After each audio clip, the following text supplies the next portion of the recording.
Grant Wexler sat across the conference table from two people who had signed his paycheck for 11 years, and neither of them could look him in the eye. A cardboard box already waited by the door, packed by someone else, sealed before he had even agreed to the meeting. Nobody explained why. Nobody needed to. He nodded once, picked up the box, and walked past the glass walls where nobody stood up to say goodbye. 3 weeks later, the machines he had built with his own hands stopped answering to anyone who touched them. Would you have asked why, or walked out the way he did without a word? The house on Larkspur Avenue smelled like garlic bread when Grant got home, because Sadie had insisted on making dinner herself, and at 9 years old, that meant flour on the counter and a smoke detector she had already learned to silence with a dish towel before it finished its first beep. She looked up when he came in, still in his work jacket, and asked how his day was. He said it was fine. He said it twice, actually, because the first time came out flat, and she noticed everything lately, the way kids do once they've already lost one parent and started keeping a careful eye on the other. You look tired, she said, pulling the garlic bread out of the oven with both hands wrapped in dish towels, proud of herself and trying not to show it. Just a long one, he said, and hung his jacket on the hook by the door. The same hook he had installed the week after Renee died, back when he needed something to do with his hands that wasn't grief. He did not tell her he no longer had a job to be tired from. He set the table instead, asked about her science project, listened to a full explanation of why volcanoes erupt that involved more hand gestures than actual facts, and for 40 minutes he was just a father again, not a man who had spent 11 years building something that had let him go in 5. He waited until she was asleep to open his laptop at the kitchen table. The house quiet, except for the refrigerator humming and, somewhere outside, a neighbor's sprinkler ticking against the dark. He applied to 3 positions that night: warehouse scheduling at a distribution center off the interstate, a maintenance coordinator role at a plastics plant on the west side, a part-time logistics clerk job that paid less than a third of what he used to make. He did not apply to anything that used the word engineer. He had buried that word a long time ago, on purpose. Back when grief had made every reminder of what he used to be feel like something sharp left lying in the grass. The next morning, a recruiter called about the clerk position and asked, almost apologetically, why a man with his background wanted a job that basic. Grant told her he needed the flexible hours, that he had a daughter to get to school and back. She said that made sense, and moved on to salary expectations without asking anything further, though something in her pause told him she hadn't quite believed the whole answer. His phone rang once that afternoon, with a Voss Industrial extension lit up on the screen.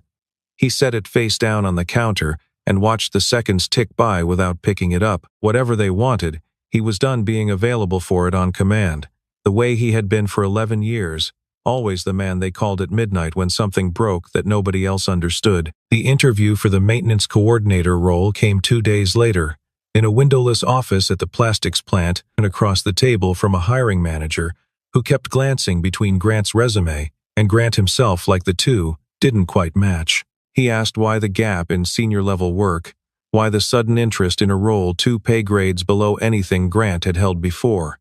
Grant gave him the short version: family circumstances, wanting simpler hours, and watched the man nod without really hearing it.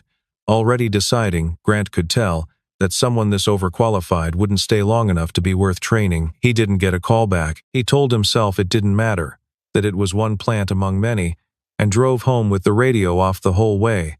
The quiet more honest than anything a song could have said for him. At the plant, a different kind of unease was starting, though nobody there had connected it yet to anything Grant had done or hadn't done. Tyler Voss stood in the operations control room, arms crossed over a shirt that still had its dry cleaning creases, watching a screen that had thrown the same warning 3 times in an hour, a scheduling conflict in the automated packaging line that the system flagged but never explained in language anyone on the current floor staff could parse.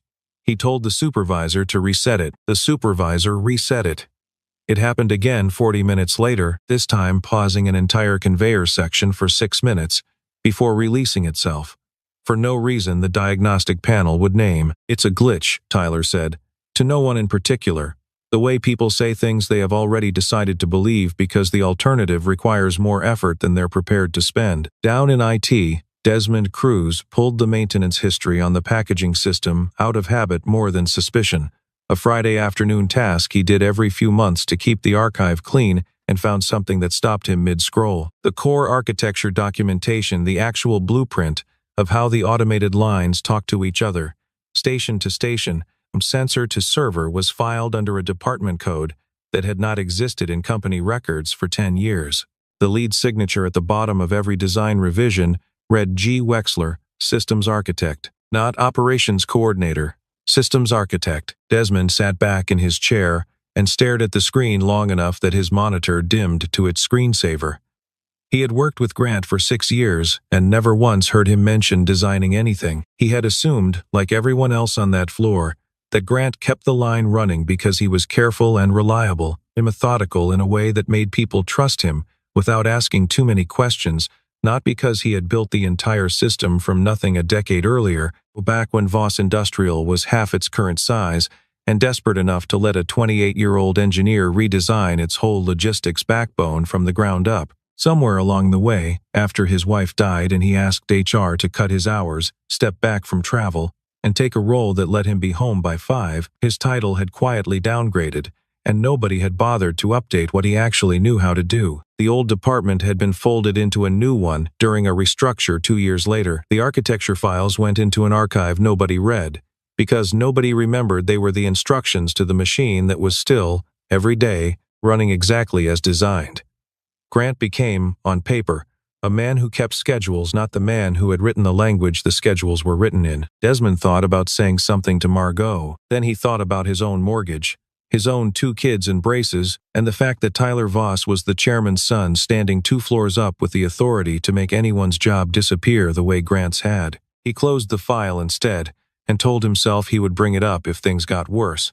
A promise he made to himself the way people make promises they hope circumstances will never force them to keep. He thought about calling Grant directly, just to ask if he was all right, the way you'd check on any coworker who'd been let go without warning. He got as far as pulling up the number before he set the phone down again. It felt like the wrong kind of gesture, too small to matter, too late to help, the sort of thing a person did to ease their own conscience, rather than actually fix anything. He went home that night and didn't mention any of it to his wife, though she asked twice why he seemed distracted over dinner. That night, at 11 minutes past midnight, the packaging line at Voss Industrial stopped completely, for the first time in 12 years. Red lights ran the length of the floor like something out of a drill nobody had ever actually rehearsed. 9 days had passed since Grant carried his box past the glass walls. The plant floor at 7 in the morning looked like a crime scene. Nobody had called in machines frozen mid-motion, boxes half-sealed on stalled conveyors, supervisors on phones pacing between stations, and a night shift that had gone 11 hours without a single working line and was too tired to hide how frightened they were about what it meant for their jobs. Margot Sinclair arrived before the coffee finished brewing in her own office, still in yesterday's blazer because someone had to be the adult in the room, and lately that someone was always her. She had been vice president of operations for 2 years, promoted 6 months before the termination decision that had, until this morning, felt entirely routine, one-line item among dozens on a headcount memo she'd approved between 2 other meetings. Walter Voss had wanted headcount trimmed to make room for Tyler's transition into a leadership role, and Grant Wexler's name had come up on a list generated by an HR system that measured salary against current title against tenure, flagging anyone whose pay looked disproportionate to their listed responsibilities. Operations Coordinator. Mid-level. Replaceable. According to the spreadsheet, she had signed it in 9 minutes, between a budget review and a call with a supplier in Ohio, and moved on to the next item without a second thought. Now she stood in the control room asking her lead engineer to explain a fault code, and he could not.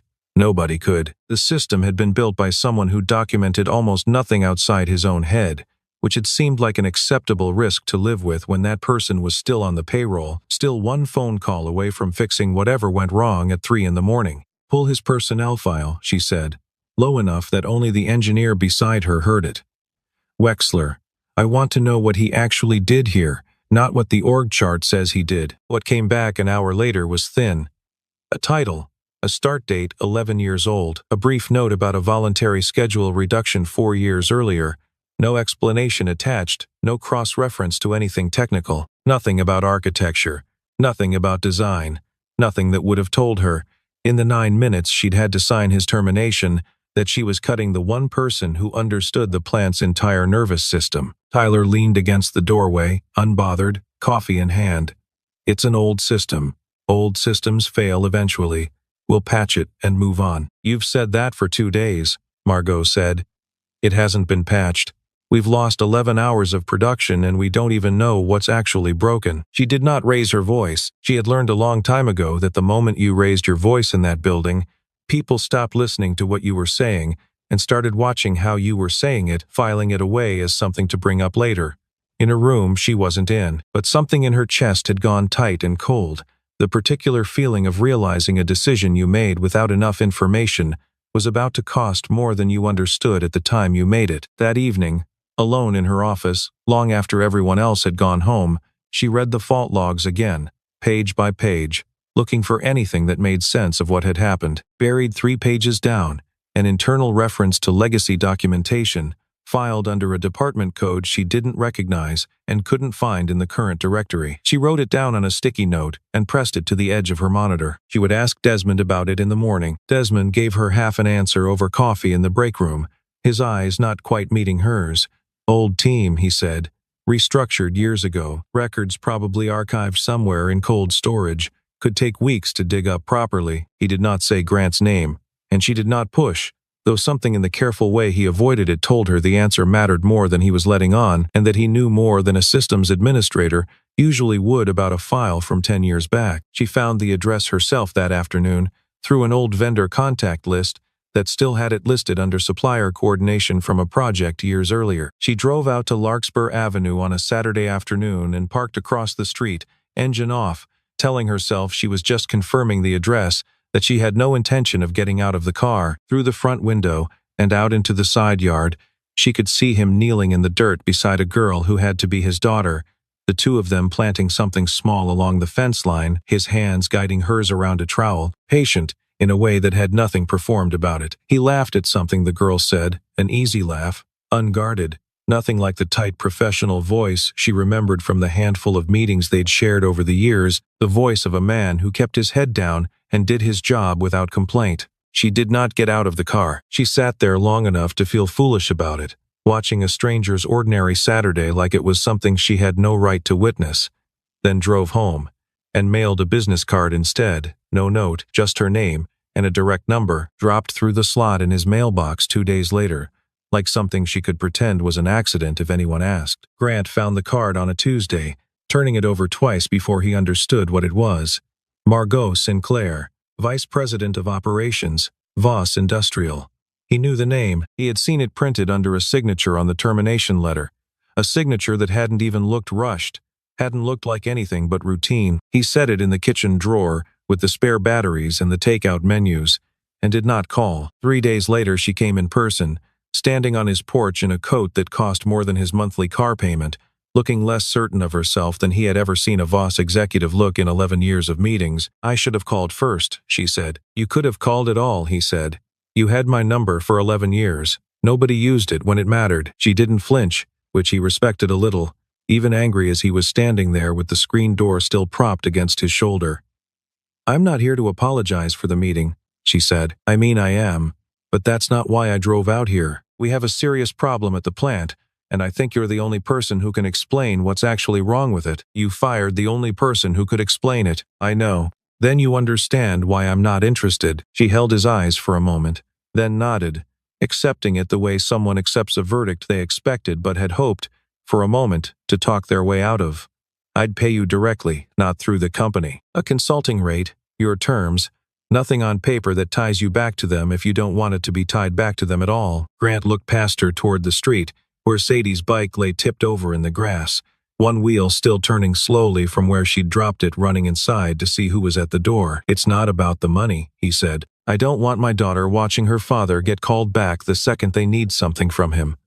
She watched me lose that job without asking why, because I didn't tell her. I'm not going to let her watch me crawl back for it either, no matter what it costs the two of us. That's not what I'm asking you to do. It's what it would look like from where she's standing. Margot nodded again, slower this time, and turned to leave, her heels loud on the porch boards.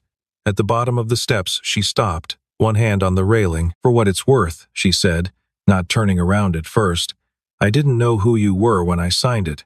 That's not an excuse. I should have asked more questions before I put my name on anything. It's just the truth, and you deserve to hear it from me instead of finding out some other way, from a headline or a stranger." He didn't answer, but he watched her drive off longer than he meant to, standing in the doorway with the card from 3 days ago still folded in his shirt pocket, where he hadn't quite decided to leave it or to throw it out either. 6 days later, the plant's largest client, a national parts distributor that accounted for nearly a third of Voss Industrial's revenue, sent formal notice that if the fulfillment delays weren't resolved within 7 days, they would begin sourcing from a competitor already courting their business.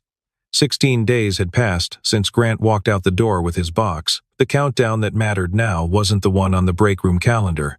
It was the one printed at the bottom of that letter, in numbers nobody could argue with. The letter landed on Walter Voss's desk on a Monday morning, and by 10 o'clock he had called an emergency session of the executive committee, the kind of meeting where people brought coffee they wouldn't drink because their hands needed something to hold that wasn't each other's stares. Margot sat across from him, Tyler beside his father looking, for the first time in weeks, genuinely rattled, his jaw tight in a way that made him look younger instead of older. Desmond had been asked to attend as the technical lead, which meant he was the one expected to explain, in front of the chairman of the company that employed him, exactly how a plant that had run without failure for over a decade had come apart in 16 days. He had spent the weekend deciding whether to say what he knew, turning it over at his kitchen table, at his kids' soccer practice, in the shower where most of his real decisions got made. By Monday morning, he had decided that keeping quiet had already cost more than speaking up ever would. "There's something you should see," he said,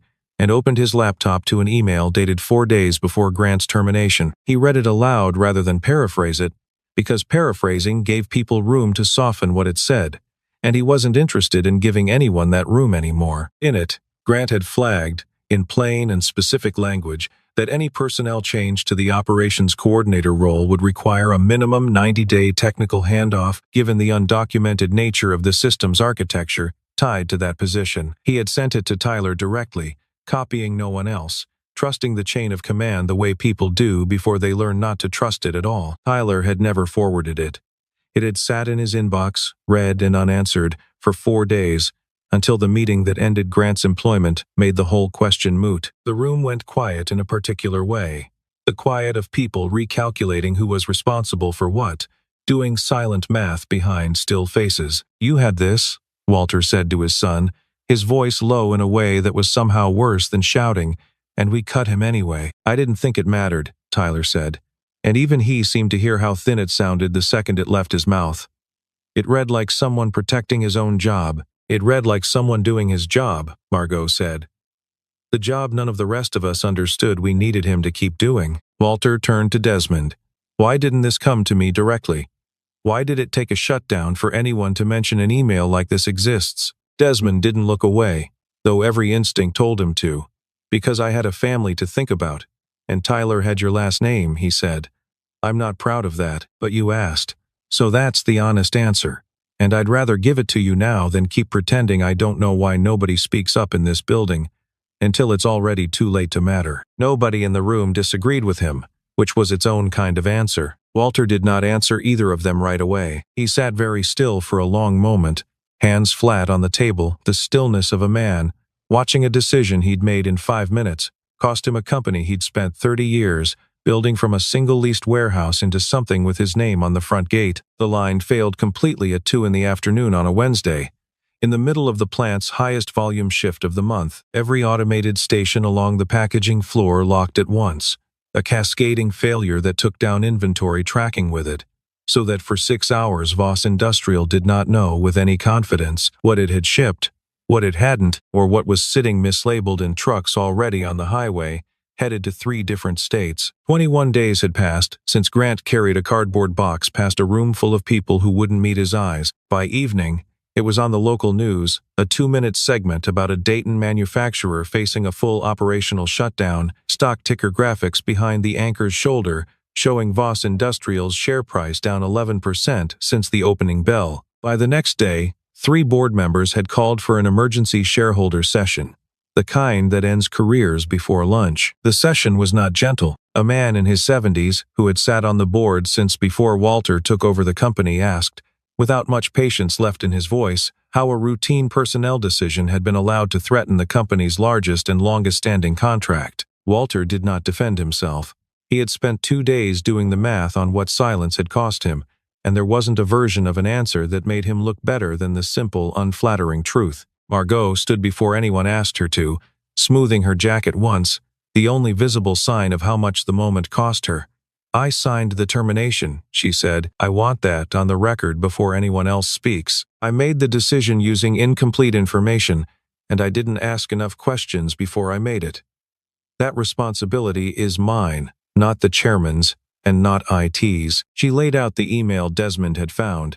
The department code with no current owner, the years of undocumented architecture, sitting in one man's head because nobody had ever required him to write it down on paper the company could keep. She did not soften Tyler's role in it either, and when she finished, the room did not look at Walter. It looked at his son, the way rooms do when everyone has finally arrived at the same conclusion at once. Tyler was asked to step down from operations that afternoon, effective immediately, pending a full review of the decision that had brought them here. He did not argue, did not raise his voice, did not invoke his father's name the way he might have 3 weeks earlier. For the first time since Grant's box had cleared the front door, Tyler Voss looked like a 28-year-old who understood, finally, that consequences existed and had simply been waiting their turn to arrive. The board authorized a reinstatement offer that same day, full return for Grant Wexler, at a title and compensation that reflected what he had actually been doing for the company all along, not what an outdated file said he did on paper.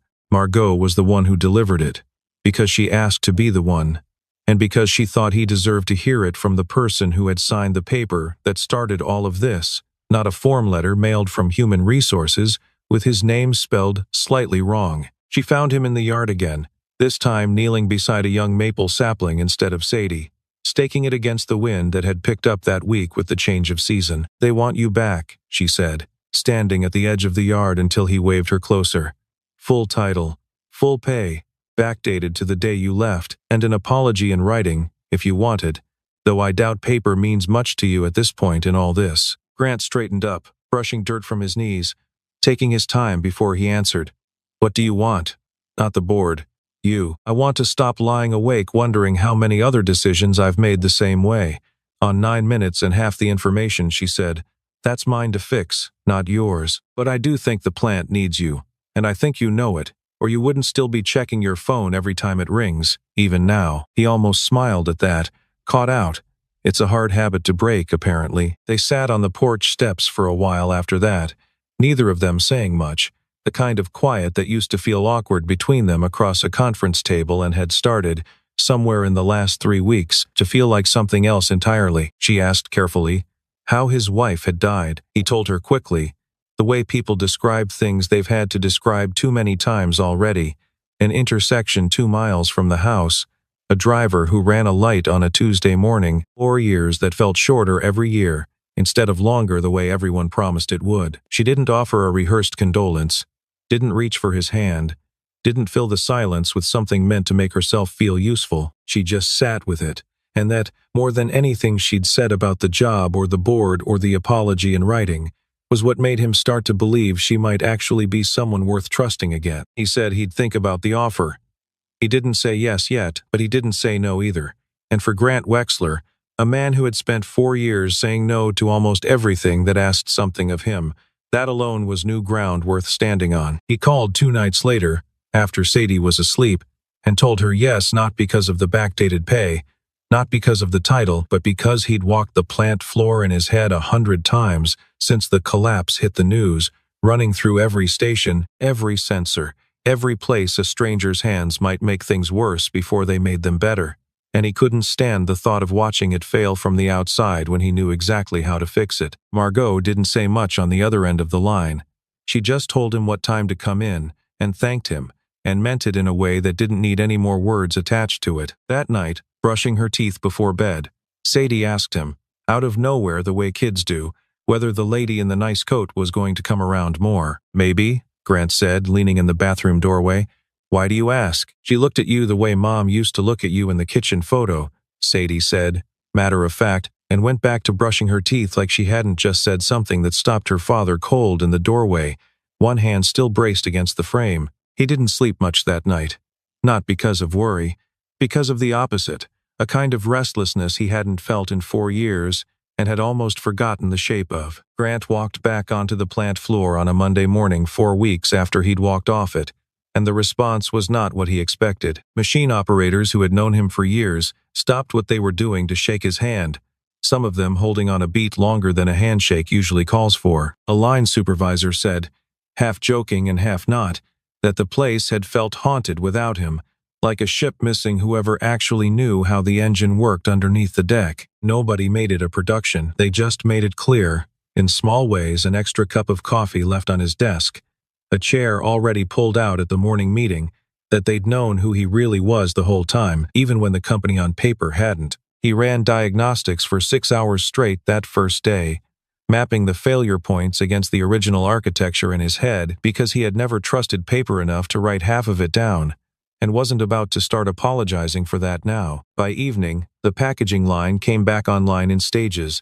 first the sorting bay, then the labeling stations, then the full automated sequence, humming the way it used to before anyone had decided a title on a spreadsheet meant more than the work underneath it. Tyler found him in the control room near the end of the shift, hovering in the doorway the way a person does when they've come to say something and aren't entirely sure they'll manage to get it out. "I read your email again," Tyler said.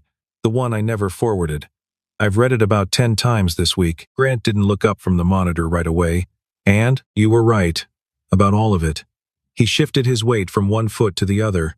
"I didn't ignore it because I thought you were wrong. I ignored it because I didn't want to owe you anything, and forwarding it would have meant admitting I needed you." Grant finally turned to face him, arms crossed loosely, not unkind but not warm either. He didn't offer forgiveness, and Tyler didn't seem to be asking for it outright. "Then don't ignore the next one," Grant said. "That's all I actually want from you. Not an apology.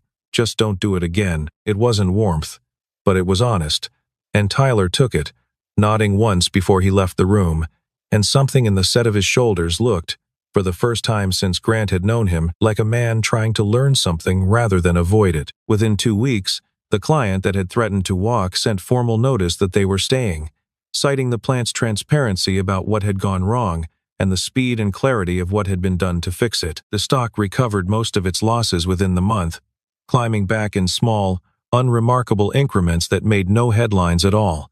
None of it happened because of a single dramatic gesture. It happened in the accumulation of small things done right, day after day, mostly by a man the company had once decided, on a spreadsheet, that it could do without. Desmond stopped by Grant's office one afternoon during that stretch, leaning in the doorway the way half the plant seemed to do lately, like nobody had quite gotten used to seeing him back there yet. He didn't apologize exactly, not in so many words, but he told Grant about the maintenance file, the sticky note, the number he'd pulled up on his phone and never dialed. Grant listened without interrupting, then said he understood why a man with 2 kids in braces didn't stick his neck out for someone else's job, and that he didn't hold it against him. Desmond looked like he'd been carrying that conversation around for a month, waiting for permission to set it down. "You could have told me sooner," Grant said.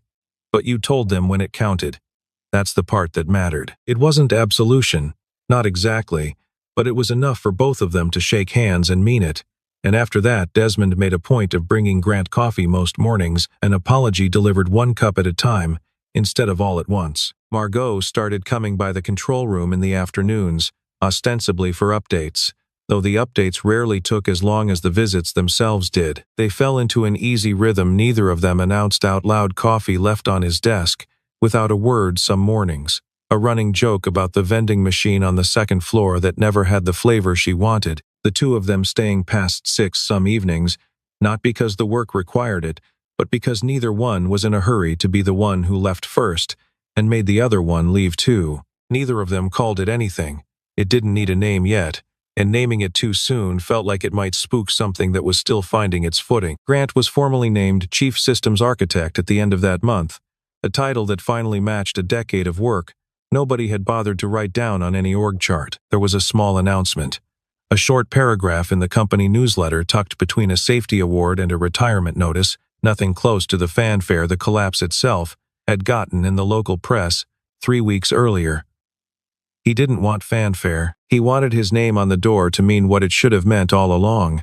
Nothing more and nothing less. Sadie came to the plant for the first time on the day they hung his new title placard outside his office door, standing on her toes to read it out loud twice, like saying it made it more real, more permanent than a piece of engraved plastic screwed into drywall. Margot crouched down to her height and asked if she wanted to see the button that made the whole packaging line light up all at once, and Sadie's answer was an unhesitating yes that made both adults laugh in a way that had nothing forced in it at all. That evening, the three of them ended up at Grant's kitchen table without either adult quite deciding it in advance.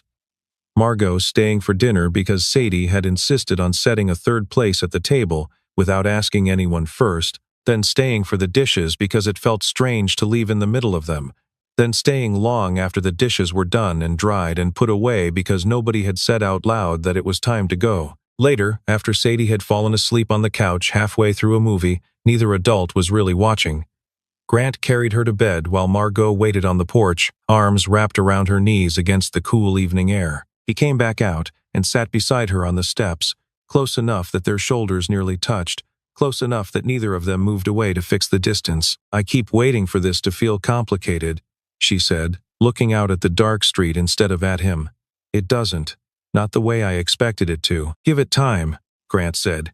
But he was smiling when he said it, and the smile gave the joke away before the words could land as a warning. The porch light buzzed faintly above them, moths circling it the way they always did in early autumn, drawn to something they couldn't quite name either. Somewhere down the street a dog barked twice and went quiet. Neither of them said anything else for a while. Neither of them needed to. His hand found hers on the step between them, not reaching for it exactly, just settling there, like it had been waiting for permission that neither of them had thought to ask for out loud until this exact, ordinary, unremarkable evening. Inside, the movie's end credits played on, unwatched, to an empty living room. The sound turned low. On the fridge, held up by a magnet shaped like a sunflower, a drawing Sadie had made that week showed 3 stick figures standing in front of a building with a smiling sun overhead. No caption, none needed. Grant hadn't said anything about it when he found it that morning.